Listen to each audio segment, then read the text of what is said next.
Wassail. It's column 3 of the Eclipse tunnel. So column 3, this eclipse tunnel, is Saturn, which is the lower heart.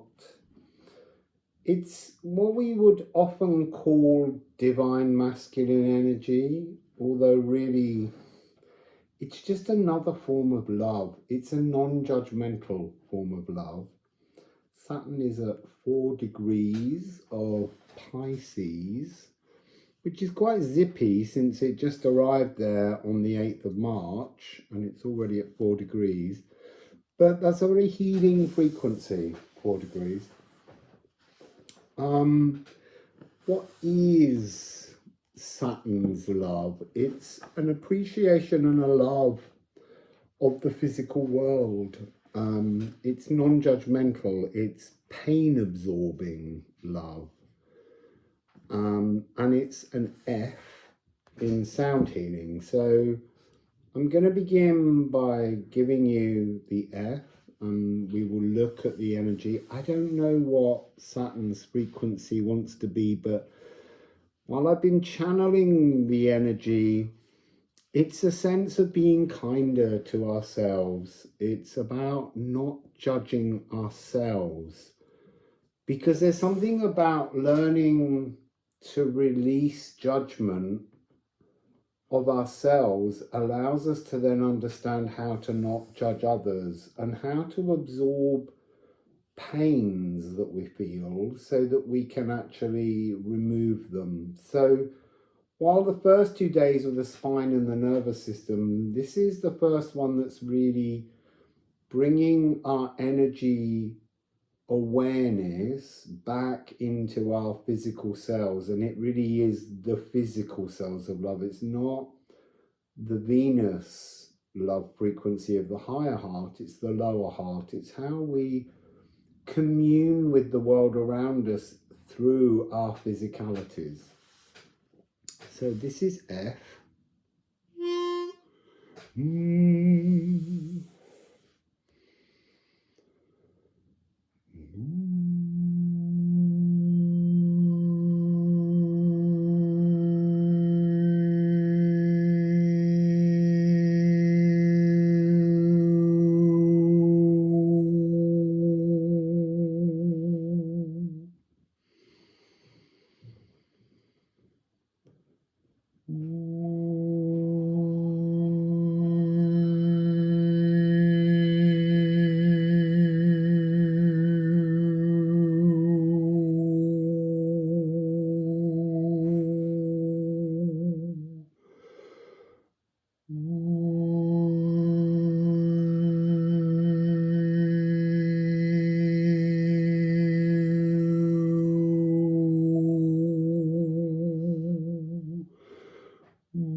So there is our physical cells, breath, healing, non-judgmental, non-self-judgment. That seems to be the key to this energy, working with soothing ourselves so that we can lift from within them and find our way into a new cellular coded body. Now, there is a real sense of codes being rewritten, as I said, because of Ceres ruling this eclipse tunnel, the sacral, the D of the soul.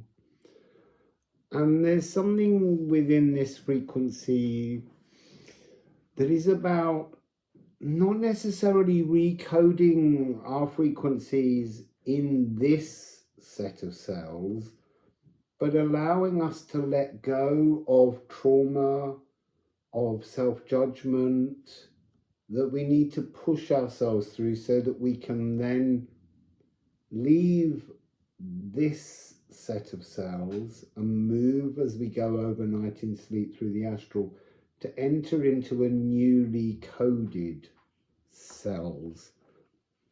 So there's something about it that's not necessarily transforming these codes, but unlocking yourself in a celebratory way from the energies that you're currently physically inhabiting, and allowing yourself the space to move to a new dimensional frequency where your cells have new coding. So let's see what Liffruma has to offer us for Saturn, column 3.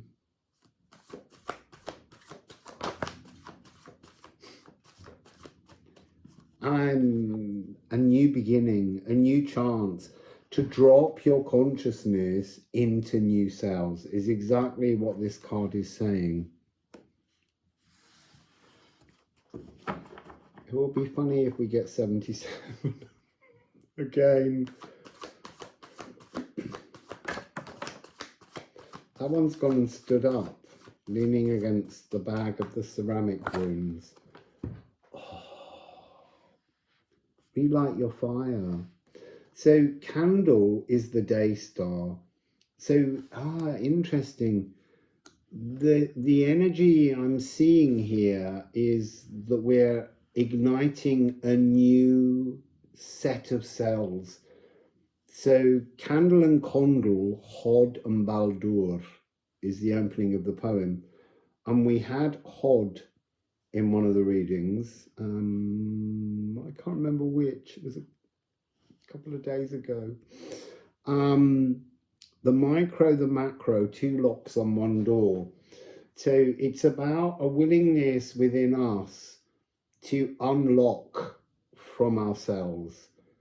And then when we have that willingness, Spirit, Saturn, and remember Saturn was often the statue at the center of the Janus Geminus, which is the Eclipse Tunnel temple in ancient Rome. And Saturn will unlock the other door, so that it's almost so interesting. They're showing me it differently to how it was originally intended in the card. So somehow here we are unlocking from our current bodies, going into the astral with that willingness to re-enter a new body with new coding. And Saturn will open the other door to give you the access to the new potential that you can welcome into your life. There's very much Phoenix energy, because Candle and Condor are 2 cards that are the sort of the difference between that cosmic doubt and knowledge that we can reignite our soul in a new body.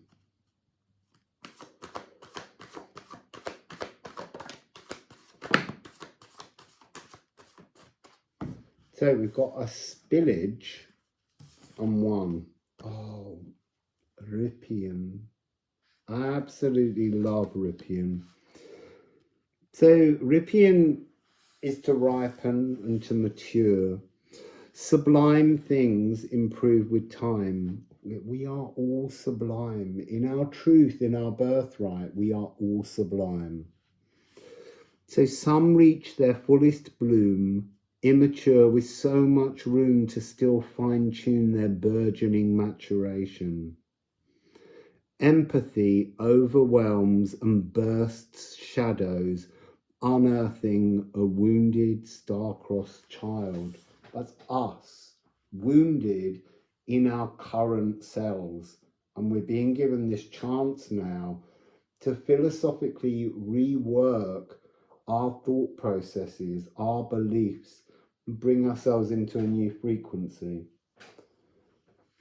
So then wisdom leaves, ripped by a sudden breeze and blown off course. To ripen is to become emotionally stable. Growing by knowing that all are entitled to passions without judgments. We must all grow generously wise. This is exactly the energy I was channeling for Saturn. the need for us all to grow. So we all have a wounded, star-crossed child, and we're often infantilized by people telling us to talk and communicate with this damaged inner child. And really, we need to move past the damaged inner child. It's damaged, it's gone, that energy is past. We just have to decide when we're going to turn the page and build a new, grown-up, emotionally stable adult child that has awe for life, that has joy and wonder for everything that we experience. And then we have Apple Bearer, which is a 13. Wonderful card. Did that come out in the solar eclipse reading? So this is about the fruits on our personal Yggdrasil tree. What do you want to offer to the past, to leave behind? What do you want to no longer carry as rotten fruit hanging on a tree so that you can move into a new world? Thor does not repeat his father's path. He walks towards his own destiny, releasing his ancestral past to blossom, mature, and be his own apple bearer. You are entitled, you have the right to move past all that wounded you. But to do that, you have to let go of those rotten fruits that are sitting on your personal Yggdrasil tree, creating a stench. You don't need them. You need to move past them. And then we have Ger, 12. So that's interesting. 13, 12. So 13 is creativity. It's the chance to swing in on new frequencies. And this is future storerooms. This is Heimdallr. This is the energy of the storeroom of your future that you're building. And you have to consciously consider the world that you would like to exist in so that you can find that body in the current physical when you come out of an astral sleep. And then we have Nide. So this is the shadows, the war room. But in the exploration of your shadows, in the exploration of your wounds, are the nutrients. So when we plant new seeds, the first thing the seed does when it's had the water to bring it to life, the consciousness of the cosmic ocean, the lagoon, it sends down roots into the darkness. It explores the shadowy energies beneath the surface of the world. And remember, all of our cells belong to the earth. And in the earth are the nutrients for a better future. And then we have New Bud, a Divine 9. And this is a beautiful card. This talks about having the new codes, the new chance to bloom and blossom, germinate, form and pause, create a potential blueprint for a new activity to actively unfold, but not just yet, during the process. So this is talking about the nutrients in our shadows, in our traumas, in our pasts. And it's bringing us back to ourselves, to the you, to the sacral, this same message, facing this mirror of ourselves and waving goodbye to the old us and allowing a new version of us to take root. It's already coded. It's already waiting for us You just have to find the joy in the shadows that you fear. So let's just dive in with Saturn, 4 degrees of Pisces, with the Rune ceramic rune stones by my lovely friend Daniela. Such a beautiful gift to come back to. Hell, the returning light. This is the time for us to return our light. Remember, Hel was born, she's the daughter of Loki, and she has Fenrir and Eor, and Eor was in here, the destiny, the world serpent. Oh, that's interesting. So they're reminding me of the Ouroboros, or Ouroboros, as most people pronounce it. The snake that bites its own tail, and Yor wraps itself around the whole of the world. And the trick here is to let go of the serpent's tail. Stop biting your own tail, because that's holding you fixed in the dimension in which you've witnessed, felt, and replicated your traumas. Let go of the tail, swim in the astral, and then when you come back into your physical body, you're going to bite down on a new body, a new dimensional frequency, and hold yourself contained in this new frequency. So that's beautiful. There's something within this about dream visions. The yew tree's pollen, and on very warm days, which is not here in Hastings, it's chilly. But there's a hallucinogenic quality to the yew's very presence. Now remember as well that the yew tree can be very, very ancient. They can be a few thousand years old, and there are some beautiful trees. And as I said in one of the other readings, it would be nice if I could take you to the Long Man of Wilmington and to this wonderful ancient yew tree that grows in a churchyard there. But it's about old frequencies, very distant past memories that need to be transformed, returning the light after our own personal Ragnarok, which is taking place at the moment. The world is changing. The world is being recoded, and it's being recoded in favor of the collective.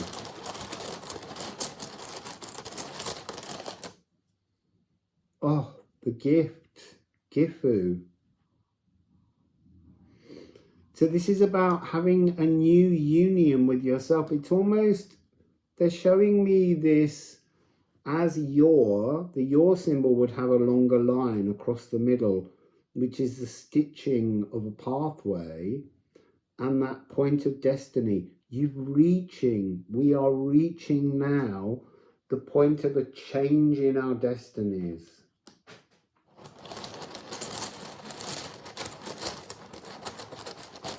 I just love the sound of these. They're like golden nuggets. There's something so beautifully metallic about them.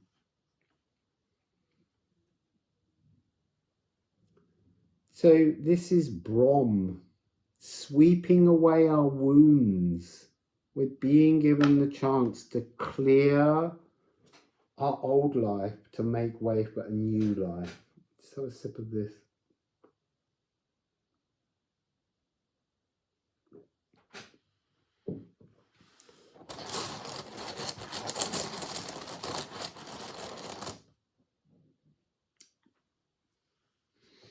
So this is Mona, the moon.